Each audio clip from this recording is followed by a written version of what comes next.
ఇందాక నుంచి రాధా గారు అంటున్నారు. రాధా గారు డాన్స్లు పొటాపొట్టికి చేసేవాళ్ళు కదా, రాధా గారు, రాధిక గారు, సుమలత గారు అందరూ. శ్రీదేవి ఉంది, జయప్రద ఉంది, గ్లామర్. అవును, జయసుధ ఉంది ఆ టైంలో. అవును, జయచిత్ర ఉంది.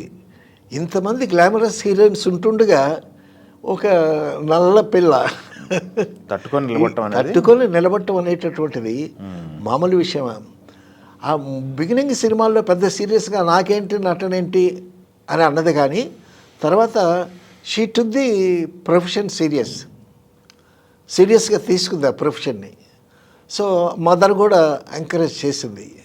సో ఇంతమంది హీరోయిన్లు ఉన్నా కూడా తనకి ఒక ప్రత్యేకమైనటువంటి గుర్తింపు తెచ్చుకొని, సో విశ్వనాథ్ గారు, బాపు గారు, పెద్ద పెద్ద డైరెక్టర్ కోదండరామరెడ్డి గారితో ఎన్నో సినిమాలు చేసి ఒక మంచి నటిగా గుర్తింపు తెచ్చుకోవటం అనేటటువంటిది మామూలు విషయం కాదు.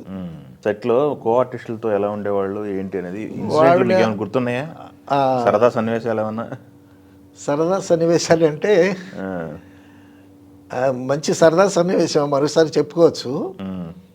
కిరాయి రౌడీలు నెరబైలు తలకోన ఫారెస్ట్లో షూట్ చేస్తున్నాండి. షూట్ చేస్తుంటే వరుసగా 4 రోజులు వర్షాలు. ఆ నెరబైలు ఇళ్లలోనే వాళ్ళని అడిగి తీసుకుని ఇళ్లలోనే మకాం పెట్టాం మేము. 4 రోజులు వర్షాలు అయితే షూటింగ్ లేదు, ఏం చేస్తాము? చిరంజీవి గారు, రాధిక గారు, క్రాంతి కుమార్ గారు, ఒక ఇల్లు, ఒక మిద్దె ఇల్లు అనమాట. వాళ్ళ ముగ్గురు అందరూ ఉండేవాళ్ళు. సరే, ఈ కాలక్షేపానికి మేము వేరే చోటు ఉండేవాళ్ళం. నేను కాస్త పాటలు పాడతాను, పద్యాలు పాడతాను. సో నన్ను పిలిపించారు, క్రాంతి కుమార్ గారు పిలిపించి, పుష్పవిలాపంలో పద్యాలు చదవబోయే అన్నాడు. అందులో పుష్పవిలాపంలో మా వెలలేని ముగ్ధ సుకుమార సుగంధ మరంద మాధురి జీవితమల్లని శివరంజి రాగంలో ఒక మంచి పద్యం ఉంది. ఆ పద్యం చదివితే అప్పుడు పరిస్థితి ఏంటి? చిరంజీవి గారు బోర్లా పండుకుని ఉన్నాడు, ఇటుపక్క క్రాంతి కుమార్ గారు కూర్చున్నాడు, ఇటుపక్క రాధి కూర్చుంది, నేను ఇటు కూర్చొని పద్యం పాడుతున్నాను. మరొక పద్యం చదువు అని అన్నాడు. అనంటే చిరంజీవి గారు అన్నారు, అదే పద్యం మళ్ళీ చదువు అన్నాడు. మళ్ళీ చదివా. అలాగా చిరంజీవి గారు ఆ పద్యం 3 సార్లు చదివించుకున్నాడు. చదివించుకున్న తర్వాత ఆ చిరంజీవి గారు బోర్లా పండుకుని నేను చేసినటువంటి పద్యం ఆయన అట్లా చేస్తున్నాడు.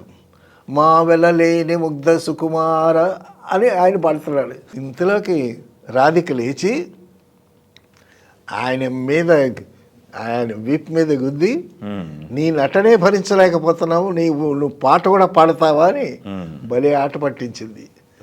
సో ఆ విధంగా చాలా జోవియల్గా ఉంటుంది. తర్వాత ఆ రాధిక గారి ఆవిడకి ఎదురు దెబ్బలు తగులుతాయి, ఎవరికైనా ఎదురు దెబ్బలు తగులుతాయి, కెరీర్లో కానీ పర్సనల్ లైఫ్లో కానీ. ఆవిడ ఫస్ట్ సినిమా కిలికైపోగం రైలు, భారతరాజ గారు తీసినటువంటి దాంట్లో సుధాకర్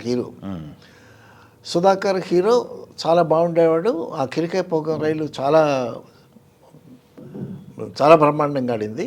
వాళ్ళిద్దరు కాంబినేషన్లో మళ్ళా భారతరాజు గారు సినిమాలు చేసి పెద్ద సూపర్ హిట్లు అయ్యాయి. చాలా సినిమాలు చేశారు. చిరంజీవి గారితో 20 పైన సినిమాలు చేసింది. అయితే తమిళ్లో ఆ పేరుకి, ఆ జంటకి భలే క్రేజ్ వచ్చింది. అప్పట్లో she he's fallen in love with Sudhakar అనేటటువంటి రూమర్ వచ్చింది. పెళ్లి చేసుకుంటారనేటటువంటి రూమర్ కూడా వచ్చింది. తర్వాత ఆర్టిస్ట్ ప్రతాప్ పోతను మ్యారేజ్ చేసుకుంది ఆవిడ.